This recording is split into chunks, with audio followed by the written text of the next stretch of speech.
पुरातन समय की बात है। आप सभी जानते हैं हमारे निर्मल जोशी जी कवि भी रहे हैं, महान कवि थे, महान प्रचारक।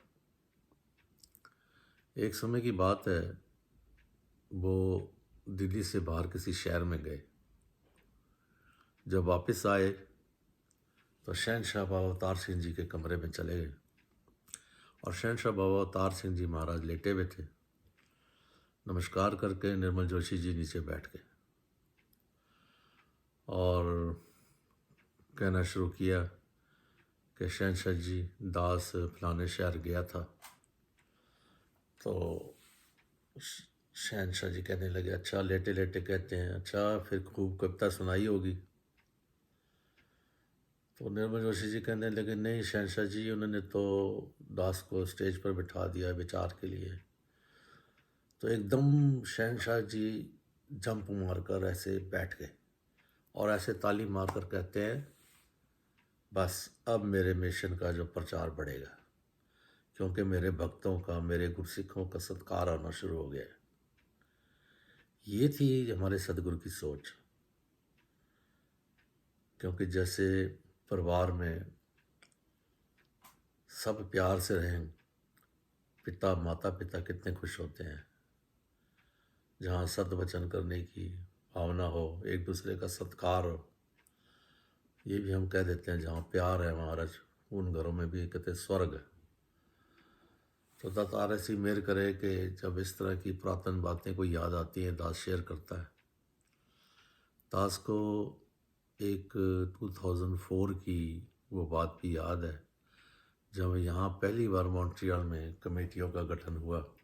फॉरेन में सात संगत को रन करने के लिए कैसे संगत को रन करना है, उसके लिए कमेटियाँ बनाई गई और सबसे पहली कमेटी यहाँ मॉन्ट्रियल में बनी।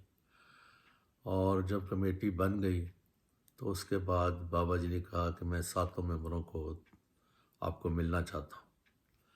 तो वो एक जगह सातों मेंबरों को मिले और बहुत ही प्यार से, जैसे पिता अपने बच्चों को समझाता है भी संगत को कैसे रन करना है, बहुत सी बातें बताई। जैसे कि माया की बात की कि ट्रांसपेरेंटली काम होना चाहिए, सारे काम। कोई भी भगत आपका, कोई भी संगत का गुरसिख जो है, वो आपसे कोई भी हिसाब पूछता है माया का, तो आपने उसको बताना है। और एक और बात कही, कहने लगे कि कई बार ऐसा होता है, आपने ही तय करना होता है भी किसको स्टेज पे आज बिठाना है, किससे स्टेज चलवानी है। जो भी आपकी बात हो वो कमरे के अंदर हो, कमरे से बाहर नहीं जानी चाहिए।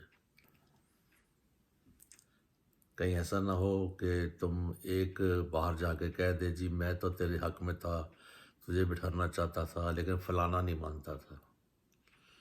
तो महाराज ये छोटी छोटी जो बातें सदगुरु ने हमें समझाई।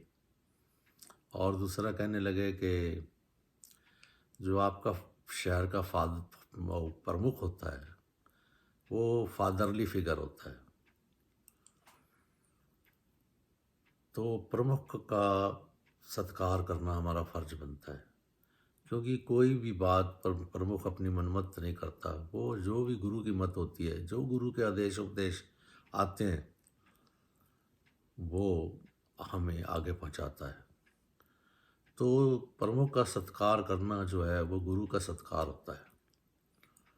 हर गुरु तब खुश होता था क्योंकि ये जो जितनी सेवाएं, ये जितने सेवादार बनाए जाते हैं, चाहे वो कमेटी का रूप है, चाहे वो किसी इलाके में प्रमुख है, तो ये अधिकारी इसलिए बनाए जाते थे कि हर बात दिल्ली तक ना पहुँचे, हर बात सदगुरु तक ना पहुँचे।